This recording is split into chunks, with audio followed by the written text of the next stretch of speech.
প্যান্টের চেন লাগাই, প্যান্টের লম্বা কমাই, all square shirt fitting, pant fitting করি। যদি চাই নতুন কাপড়ও আমি সিলাইতে পারি, নতুন কাপড় আমি সিলাই দিতে পারবো, সমস্যা নাই। যদি ভালো লাগে তাদের কাজ তারা করে, আমার কাজ আমি করি, আমি কেউ উপরে নির্ভরশীল। ঢাকা ইউনিভার্সিটির কাস্টমার দিয়ে বেশি আসে।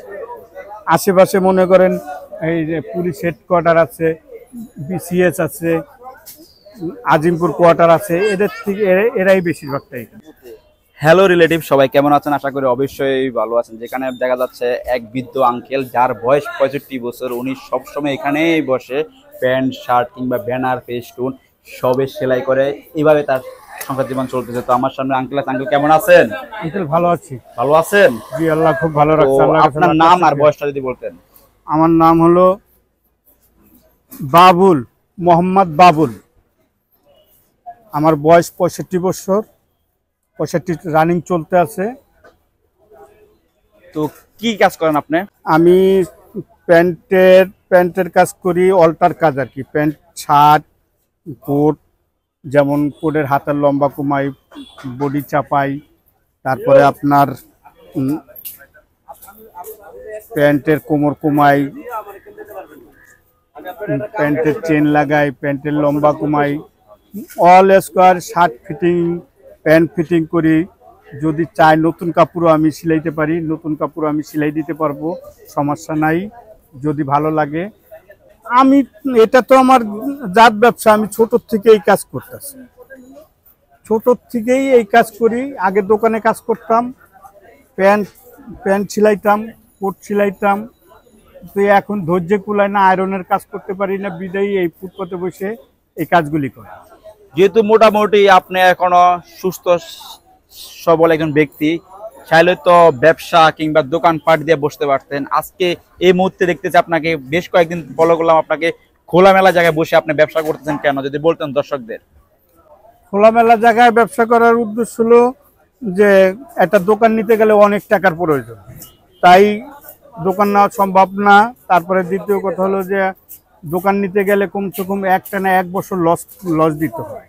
এই লসটা দেওয়ার মতন অ্যাবিলিটি আমার কাছে নাই, তাই আমি এই ফুটপাতে বসে কাজ করি। যাই হয় আল্লাহর কাছে লাখ লাখ শুকরিয়া। লাখ লাখ শুকরিয়া। তো আঙ্কেল, আপনার তো ছেলে সন্তান অবশ্যই আছে, হ্যাঁ। তারা থাকাতে কেন আপনি এই ব্যবসা করতেছেন? তাদের কাজ তারা করে, আমার কাজ আমি করি, আমি কেউ উপরে নির্ভরশীল। আচ্ছা, তো কখনো কি, অনেকজন তো বলে যে আপনার ছেলে সন্তান সবই স্বাবলম্বী, ভালো আছে, কখনো কি আশেপাশে কটু কথা শুনছেন আপনি যে আপনি কাজ করেন কেন? না না, এরকম কথাবার্তা কেউ বলে না।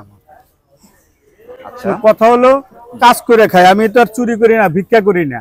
আপনার মতন তো অনেক ব্যক্তি দেখি হাত পাতে, আসলে সে তুলনায় আপনি কতটুকু স্বাবলম্বী? সেই তুলনায় আমি হাজার হাজার শুকরিয়া। যেহেতু এটাই তো বলছে মুসলিম ধর্মের ভিতরে আছে, নবীর শিক্ষা করো না ভিক্ষা। আমি কর্ম করতেছি, কাজ করতেছি, কাজের বিনিময়ে টাকা নিচ্ছি, আমি কেন ভিক্ষা করব? আল্লাহ আমার 4 হাত পাও দিচ্ছে, চোখ দিচ্ছে, কান দিচ্ছে, সবকিছু তো দিচ্ছে বোঝার মতন, আমি কেন ভিক্ষা হাত পাততে যাব? আচ্ছা, তো এখানে যে দৈনিক আপনি বসেন না? আমি এখানে দৈনিকই বসি। আচ্ছা, দৈনিক কেমন আয় হয় দর্শকদের বলা যাবে? দৈনিক কোনো দিন 400, 500, 600, কোনো দিন 200, 100, এটার কোনো হিসাব নেই। আচ্ছা, আপনি কি চলতে পারেন? সংসার চলে আপনার? আমার চলে। আচ্ছা, আমার চলে আল্লাহর রহমতে। আর কেউ চালানোর মতন ক্ষমতা আমার নাই। এখানে যা ইনকাম হয় তাতে আমার চলে। এই এখানে খোলামেলা জায়গায় বসলেন, কখনো কি ভাড়া দিতে হয় আপনার নাকি? না না, একেবারে ফ্রি? একেবারে ফ্রি। ওকে, তো আপনার এখানে কোন কোন জায়গার কাস্টমার আসে বেশি যদি বলতেন? এইখানে তো ঢাকা ইউনিভার্সিটির কাস্টমার দিয়ে বেশি আসে। আশেপাশে মনে করেন এই যে পুলিশ হেডকোয়ার্টার আছে, বিসিএস আছে, আজিমপুর কোয়ার্টার আছে, এদের থেকে এরাই বেশিরভাগটাই এখানে আসে। আচ্ছা, তো মোটামুটি পরিপূর্ণভাবে আমি স্বাবলম্বী? হ্যাঁ, আল্লাহর রহমতে, আল্লাহর কাছে লাখ লাখ শুকরিয়া। তো থ্যাংক ইউ আঙ্কেল, ভালো থাকবেন, আল্লাহ হাফেজ।